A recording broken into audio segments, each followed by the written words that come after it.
Mennta- og menningarmálaráðherra, góðir gestir, ég býð ykkur velkomin á hina árlegu ráðstefnu Iðnmenntar. Iðnmennt eins og þið mörg vitið sjálfseignarstofnun til að ýta undir framleiðslu og útgáfu á námsefni í iðngreinum. Iðnverk- og tæknimenntaskólar landsins standa að Iðnmennt sem jafnframt sameiginlegu vettvangur skólanna til að stuðla að framfara málum á sviði verkmenntunar.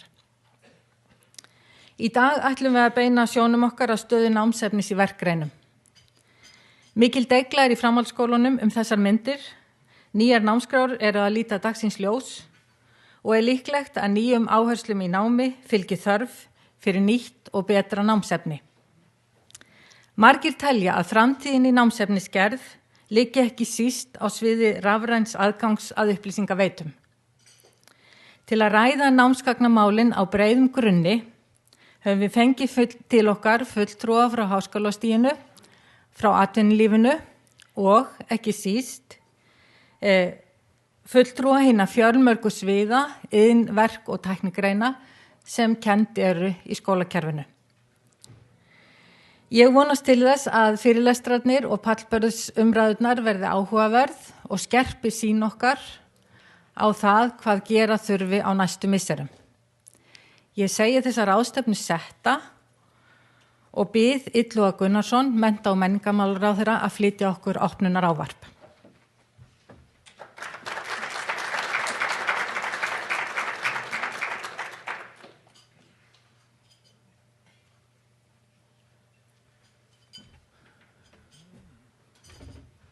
Ráðstefnustjóri og ágætu gestir. Takk ykkur kærlega fyrir að bjóða mér að koma hingað og segja nokkur orð. Ég ætla að leyfa mér að tala aðeins svona almennt þessi mál sem að hér eru til umfjöllunar og segja fyrst við ykkur þetta að eins og þið vitið þá gáfum við út í ráðuneytinu síðastliðið sumar, nánar tiltekið á 17. júní, hvítbók umbætur í menntamálum, þar sem að var fjallað sérstaklega meðal annars breytingar og möguleika sem við stöndum frammi fyrir varðandi iðn- og verkmenntun í landinu.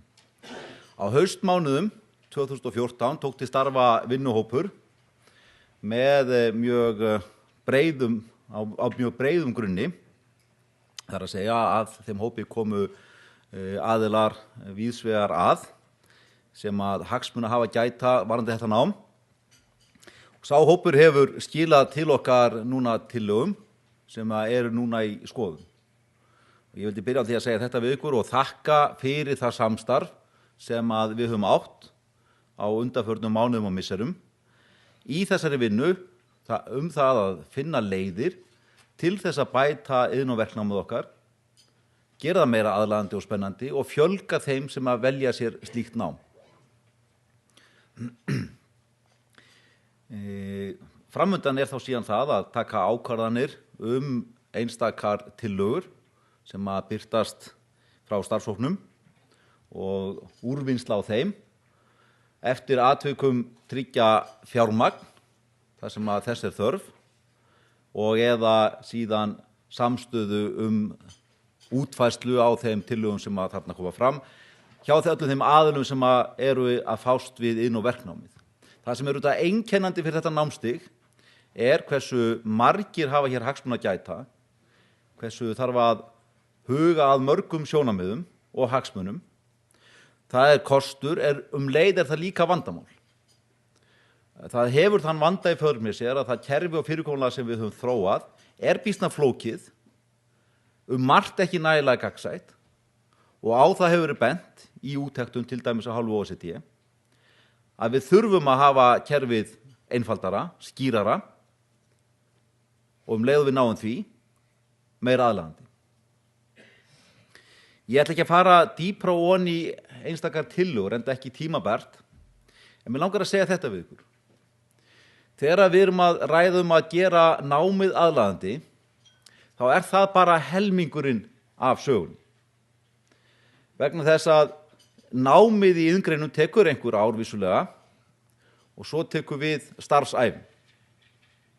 Með öðrum orðum, þegar að ungmennin að velja sér nám, bóknám eða iðn- og verknám eða eitthvað annað nám, þá eru þau ekki bara að horfa á námið eitt og sér. Þá horft til þeirra réttinda sem að námið veitir og til þeirra starfa sem að námið leiðir til. Þannig að þegar að kemur á því að við viljum fjölga þeim sem að velja sér iðn- og verknám og við vitum að það er mikilvægt fyrir samfélagið og það er líka til heilla fyrir fjölmarga einstaklinga sem á svo augljóslega ættu að velja slíka leið en velja sér aðra, að þá megum við ekki gleyma því að það er einmitt með því að auglýsa, kynna og lyfta upp þeim störfum sem að þetta nám leiðir síðan til. Að því í raun og veru er ekki verið að velja sér nám, það er að velja sér starfsvettvang. Þegar námið tekur jú bara nokkur ár, síðan tekur öll æfin við. Það er starfsvettvangurinn og hversu spennandi hann er sem að ræður auðvitað mjög miklu það hvort að fólk velur sér eða ungmenni velja sér tiltekið nám. Mér finnst þessi punktur ekki hafa hlotið næga umfjöllun hér þegar við erum að ræða þann vanda sem við stöndum frammi fyrir, sem er námsvalið. Vissulega hafa mörg fyrirtæki gert vel í því að lyfta þeim störfum sem þar eru unnin, vekja athygli á þeim, hvernig störf þetta eru og hvaða möguleika þau hafi í för með sér, bæði varðandi kaup og starfsþróun og starfsánægju. En við þurfum meira af slíku. Við þurfum meira af þessu. Ég vildi nefna þetta. Hitt sem við langaði aðeins að ræða ykkur og kannski snertir óbeint sérstaklega það sem er verið að ræða hér, sem er námsefnið, er að það hefur verið með nokkuð hugleikið samtengingin á milli orðsins menning og menntun. Og af hverju er ég að nefna þetta? Jú, leið og ég hef verið að velta þessu fyrir mér, þá sækir mjög að mér þessi ágæta skilgreining sem að hefur verið gefin og einhver svo besta sem ég hef heyrt á orðinu menning, sem að ég held að hafi verið Þorsteinn Gylfason heimspekingur sem að sagði að menning er það að gera hlutina vel. Að gera hlutina vel. Þetta er mjög einföld skilgreining, en hún er býsna skynsamlega þegar maður fer að hugsa það. Orðið menning og menntun er samstofna, að vera manneskja, og menntun er þá það, ef maður vill nota svona sambærilega lýsingu, það að læra að gera hlutina vel, að geta gert hlutina vel, að menntuð manneskja getur gert hlutina vel. Og þá skiptir engu máli hvort að ræða bóknám eða verknám eða eitthvað annað nám, það er bara það að okkur takist að undirbúa ungmennin okkar þannig að þau geta gert hlutina vel. Það er algjört lykilatriði. Takist okkur það, þá búum við til auðvitað samfélag sem er gott samfélag. Eða í það minnsta við eigum möguleika á því. Og þá þurfum við auðvitað gott námsefni, gott kennsluefni. Og það er alveg augljóst að framundan eru auðvitað bæði áskoranir og þá leið líka tækifæri til þess að endurskoða námsefnið, til þess að nýta sér nútíma tækni, til þess að nýta sér alla þau tækifæri í samstarfi ólíkra greina til þess að búa til námsefni sem er bæði hvetjandi og örvandi í senn, sem að hjálpar krökkunum okkar að læra að gera hlutina vel. Og þeir sem eru vinna við kennslu í iðn- og verknámi skilja þetta auðvitað sennilega betur heldur en flestir aðrir. Þetta að gera hlutina vel,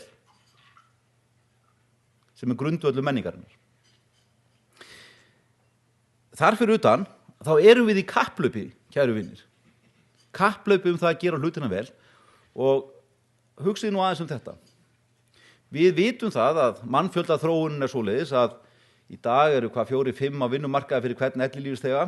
Þetta mun fara niður í einhverja 2-3 á vinnumarkaði fyrir hvern ellilífeyrisþega innan ekki svo langs tíma. Og reyndar er það svo að þetta nær heldur okkur grunar kannski eða maður leiðir hugan að. Reyndar er það svo að krakkarnir sem núna eru komin í grunnskóla og eru að labba í skólan með töskunar á bakinu, það eru krakkarnir sem eru að komin inn á vinnumarkaðin eða komin inn á vinnumarkaðin þegar þessi staða er að myndast. Og ef þau verða framleiðin, ef maður notar nú það orð, ef þau framleiða jafn mikið hverja vinnustund eins og við, nú þá hrynur samfélagið. Eina sem við getum gert er að auka framleiðina fyrir hverja vinnustund, þannig að 2-3 getur unni nokkurn veginn svipað eins og 4-5 gerðu áður. Eina leiðin til að gera það, í það minnsta áhrifamesta og áhrifaríkasta, svo að auka menntun. Alla tegunda menntun. En þá alveg sérstaklega auðvitað menntun sem að snýra að starfs- og iðnnáminu, eða verk- og iðnnáminu ætla ég að segja, alveg sérstaklega, þar höfum við mikil sóknarfæri. Það menntun sem að skila sér mjög hratt og beint út í atvinnulífið, einmitt í aukinni framleiðni.